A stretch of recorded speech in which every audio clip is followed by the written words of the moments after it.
So I'm gonna make a pardon me, a second video on this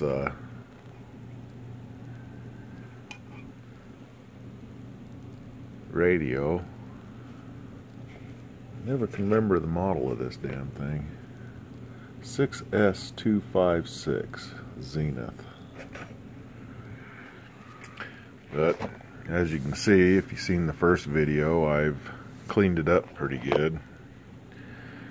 The box here, the chassis, turned out real nice. I haven't tried to turn this thing on. I haven't plugged it into my current limiter or variac or anything. I was kind of hesitant to because of how cracked the power cord is, but I think I'm going to give it a try and just see what we get. Maybe it'll blow up or smoke or something. I got the tuning gang cleaned up. It's not lubricated, but I got it moving. And what else? It cleaned up fairly nice. I mean, this paint or whatever they used back then is really nice. Held up really good, durable. It must be some kind of epoxy paint or something. And then when you get it wiped off, all the dirt wiped off, you can see the model number there, if I can get the camera to focus.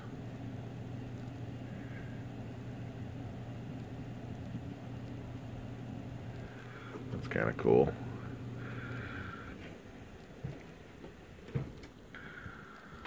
So anyway,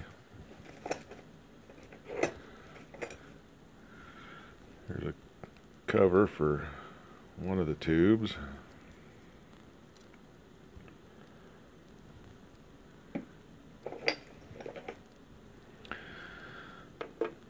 So I just wanted to see if I could get this going on a video. I don't know if I can do it on a video or not.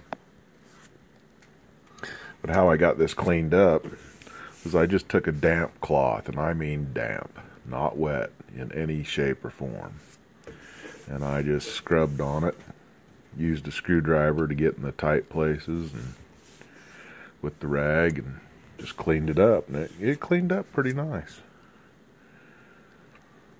There isn't one Zenith tube in this whole thing. They've all been replaced. And what I like about this is the tube labeling is imprinted right on the socket there. So this is the 6H6 GT. You can see it goes right there. That's really nice, actually. Plug that in. Haven't tested these tubes or anything. Just wiped them off so you can read what they were. 6F5. And where do you go? Right there. Yeah, so like I said, not one Zenith tube at all. What do we got here? 6K7G.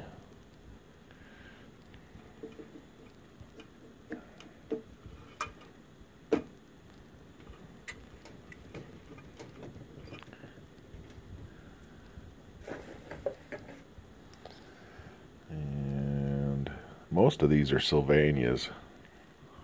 6A8. 6A8.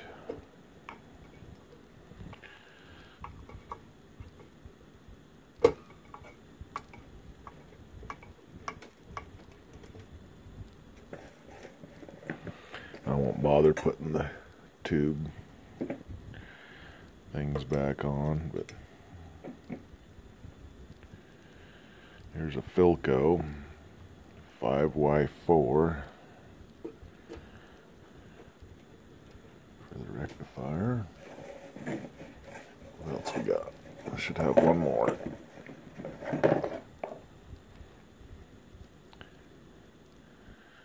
Here's the 6F6. Oh, I guess we'll have to get the speaker out.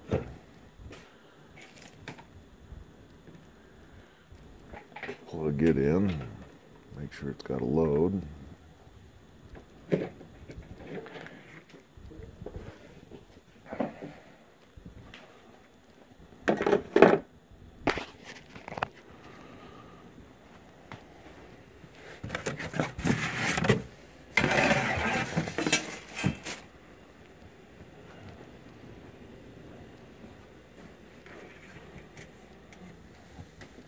Haven't cleaned the speaker up at all. Cord actually looks like it's in decent shape.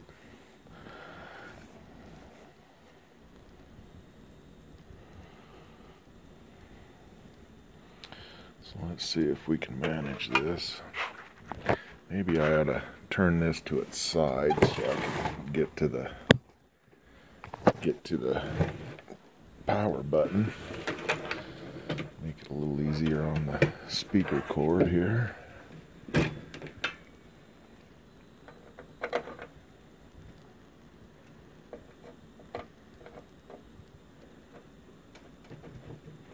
That looks about right.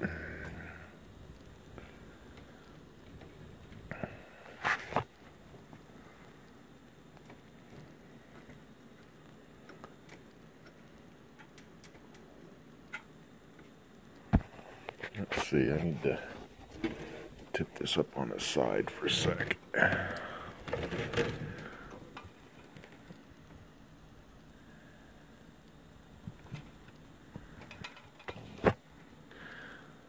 Took the glass off the dial plate and all that, and got it put away. I need a pliers or something.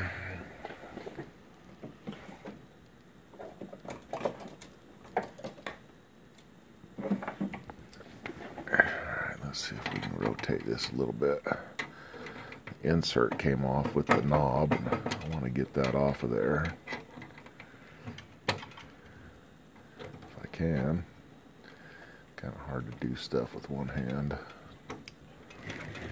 Not break stuff. Oh well.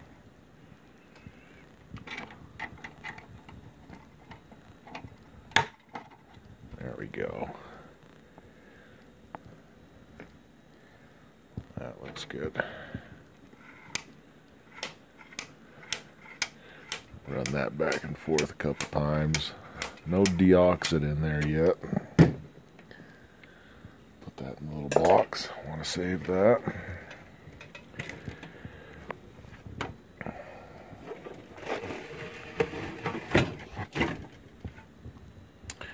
Alright, let's set these on. This one goes here. The light that I know's burned out goes there. That goes there. Come on. Be happy. There you go. And that one over there.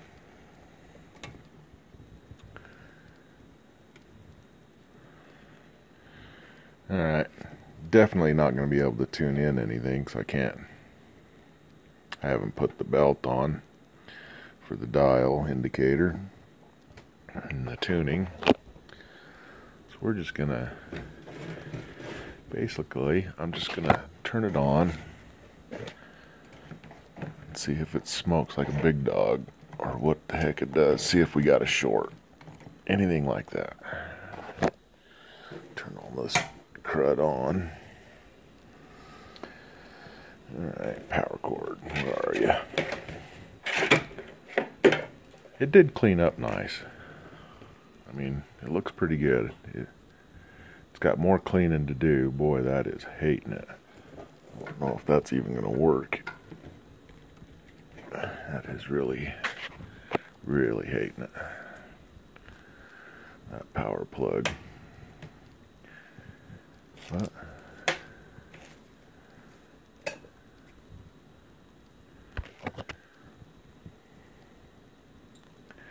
alright, we'll go with what, 50 volts or something. Variac. Turn the unit on.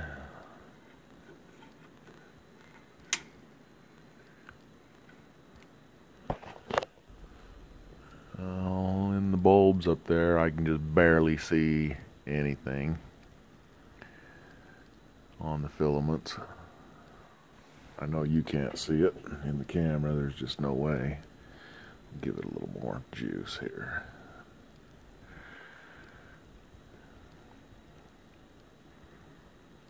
Well, so far so good. They didn't light up like a big dog. Boy, that is a stiff bugger right there. I'm playing with this on and off switch and volume. That is pretty stiff. Can't see if any of the tubes are lit up yet or not. Don't look like it. It's not getting enough juice, I'd imagine. Looking in the rectifier, I don't see shit.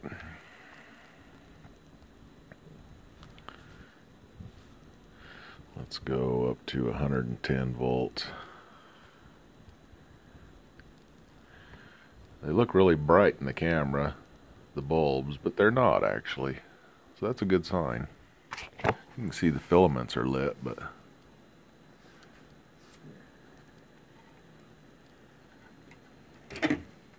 let's turn the volume up on this full blast. Maybe we'll get some static or some hum or something.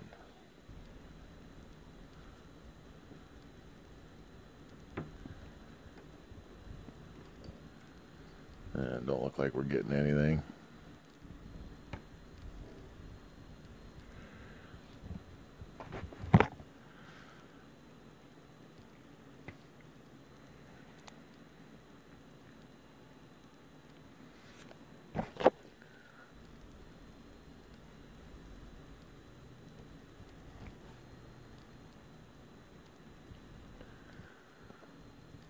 Well, I don't think it has a short, but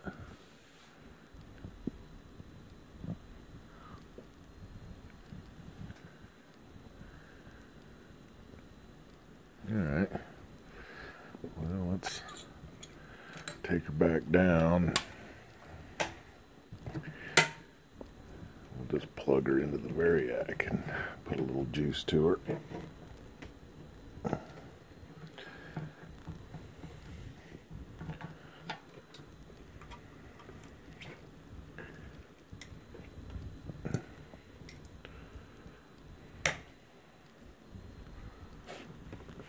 Boy, that power cord or something else.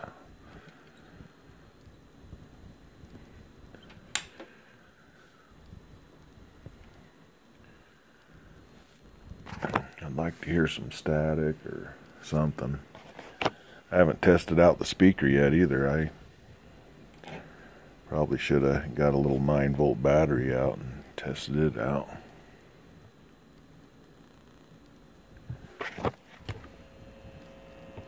Oh yeah, you can hear a bit of static now. There it is. So that's a good sign. Oh, crackly. Oh yeah, tubes are lighting up.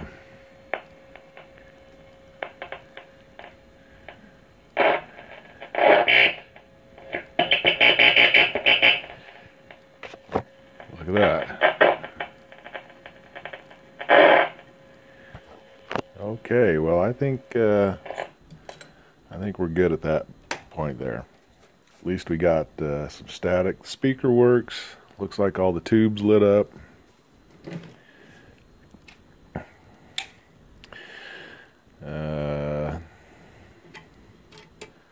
The lights did not come on. Couldn't tune in a station. I would call it a good sign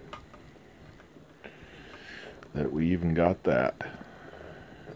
Unplug the speaker here. Speaker's freaking awesome for being that old. Look at the shape of that. It is just immaculate. And there's a date on there. Look at that. See if we can get that in there. May 14, 1937. That's freaking awesome. I guess a guy like me kind of thinks it's kind of cool that something has survived that long in the shape that it has. I found this old radio in an old antique store that was closing down, and she says, "Oh, I got an old radio in the back." So my son and I went back there and looked, and we looked at it for a sec and said, "Well, that's kind of cool." But the cabinet was, some of the veneer was, it wasn't broke. Down at the bottom, of course, there was a couple little chunks that were missing, but the veneer was kind of coming up and on one of the sides, and looked like it had been kind of weathered. And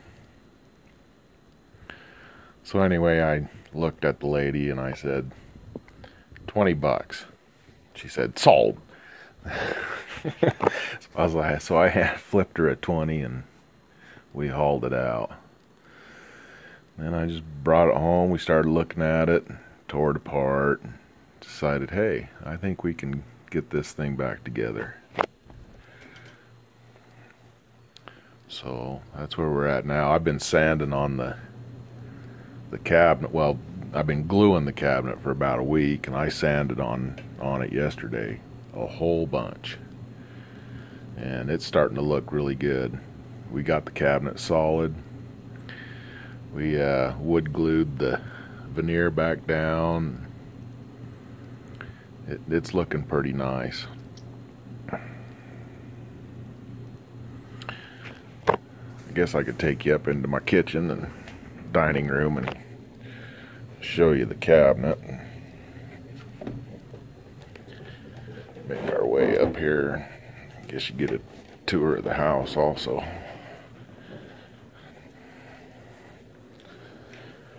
So anyway, here it is.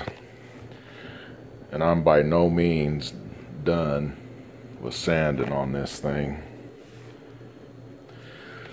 This whole side of the veneer was just coming up a little bit, you know, not a lot. The top here in the bottom corner. The front was all okay. This side was okay. I still got a sand on this side, you can see that. But yeah, we've been sanding on it. It's looking pretty nice, actually. There's a model number imprinted right there also. If the camera will focus in on that.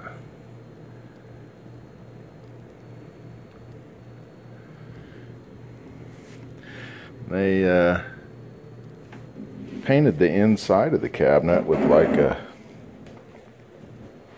blue type paint or something.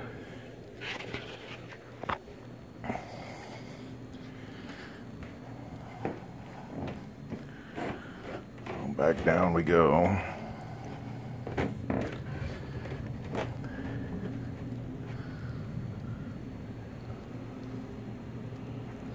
Got a few floor models actually. I got this old Westinghouse W5, I believe it's called. Oh, WR5. Just got done repairing this old Kenwood. I didn't make a video of it, but we put new belts on it, and 4 new belts, and cleaned it up, and works great. Sounds great. Kenwood 10X or KX 1030. Beautiful unit. There's an old Philco. And then there's another old Philco here.